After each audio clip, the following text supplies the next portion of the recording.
Welcome to a Love Island recap, episode 18. The sleepover crew returns to the villa, and immediately Helena and Emily start talking to the girls about their time away. And particularly, Helena shared with Alima, I was surprised that Ramel didn't couple up with Poppy and tells her some of the things he had said. Like, I'd recouple with her because you're outside of challenges, sleeping in bed together. Alima obviously is upset. She already was upset about the kind of I haven't been occupied in the villa comment from the video they got.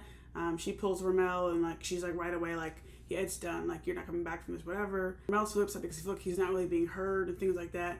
Eventually, the next day, Ramel says some things the next day, oh, I would have ghosted her by now, whatever, I'm upset, she didn't let me speak.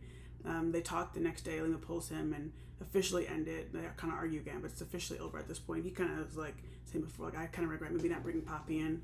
A big mess. He really moved. I think a lot of us were surprised that he didn't bring Poppy in the way he was acting, so I don't know how he was going to come in and think it was going to be happy families, which he got back after moving like that. So anyway, Megan and Tommy chat. Tommy basically says I don't want to be in a triangle anymore, basically putting his cards on the table saying I'm still open to this, but Megan's still not getting why he was upset about the situation. He's yeah, so it'll never work then. Emily has come back as well from the sleepover, and Connor tells her, yeah, Megan and I kissed while you were away. He doesn't really fully say basically his head's more on Megan at this point. So Emily had some quickly realizes why did you kind of downplaying, you should have just said that to me. She says it's over basically, and Megan and Connor spend the night in the hideaway, which Emily's upset about. I think she's upset about a lot of things, but it's I've just come back and now you're spending the night in the hideaway. It's kind of a lot, but that's what happens, and that's moving on.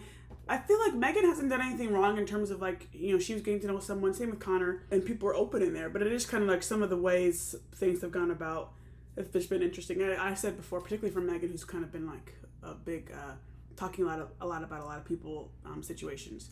Helena's still going on about Harry, saying I'll still get to know Giorgio, maybe other people, whatever, but we'll see what happens. She's still thinking about Harry. The girl obviously is just she's lost there. Ben and Yasmin have been getting to know each other to some level. They've had some good nights in bed, maybe some kisses, who knows what else really. Ben says he's not really feeling it with Yasmin. Yasmin's also kind of saying the same, I don't know if the emotional connection is there, maybe just sexual chemistry.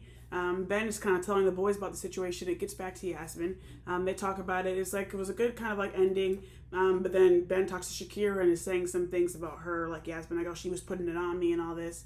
And then Yasmin talks to Ben, and it's just this kind of heated around, but it's really Ben is just being really disrespectful. Well, I never wanted you from the beginning. You picked me. You're lucky to be in here now. No man wants you. Most irrelevant girl. It's really crazy. Good episode today. There was a vote, but I watched late, so I missed it. But it's favorite boy and girl Islander. So we'll see what those results are probably tomorrow or Sunday, maybe.